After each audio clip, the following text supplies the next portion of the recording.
దుర్గామాతకు ఎరుపు రంగు అంటే ఎందుకు ఇష్టం? దుర్గామాతకు ఎరుపు రంగు ప్రాధాన్యం. ఎరుపు రంగు రక్తవర్ణం అనేది శక్తికి, పరాక్రమానికి ప్రతీక. దుర్గామాత అధర్మం మీద ధర్మం విజయానికి సంకేతం. అందుకే ఆమె ఎరుపు వస్త్రాలు, ఎరుపు పువ్వులు ఇష్టపడతారని శాస్త్రాలు చెబుతున్నాయి. మన శరీరంలో ప్రవహించే రక్తం ఎరుపే. రక్తం లేకపోతే జీవం ఉండదు. దుర్గామాతే ఆ జీవశక్తికి ప్రతిరూపం. అందుకే ఎరుపు రంగు అమ్మవారి ప్రధాన రంగు. మహిషాసురుని సంహరించినప్పుడు దుర్గామాత ఉగ్ర రూపంలో కనిపించారు. ఆ సమయంలో ఎరుపు రంగు ఆమె రౌద్రశక్తిని, దృష్టుల సంహారాన్ని సూచిస్తుంది. హిందూ సాంప్రదాయాల్లో పెళ్లిలో, పండుగల్లో స్త్రీలు ఎరుపు రంగు దుస్తులు ధరించడం దుర్గామాత ఆశీస్సుల సంకేతం. అది శక్తి, సౌభాగ్యం, మంగళం అనే 3 ముఖ్యమైన శక్తులను సూచిస్తుంది. ధ్యానంలో ఎరుపు రంగు మౌనంలో ధైర్యాన్ని, ఆత్మవిశ్వాసాన్ని పెంచుతుంది.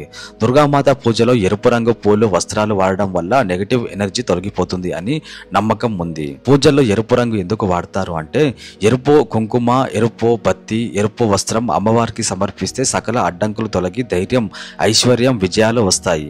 నవరాత్రి సమయంలో ఎరుపు పూలు ప్రత్యేకంగా అర్పిస్తారు. ఎందుకంటే ఆ కాలంలో అమ్మవారి శక్తి పరాకాష్ఠకు చేరుతుంది. ఎరుపు రంగు దుర్గామాత శక్తిని, జీవన శక్తిని, ధర్మ విజయాన్ని, సౌభాగ్యాన్ని సూచిస్తుంది. అందుకే అమ్మవారికి ఎరుపు అత్యంత ఇష్టం.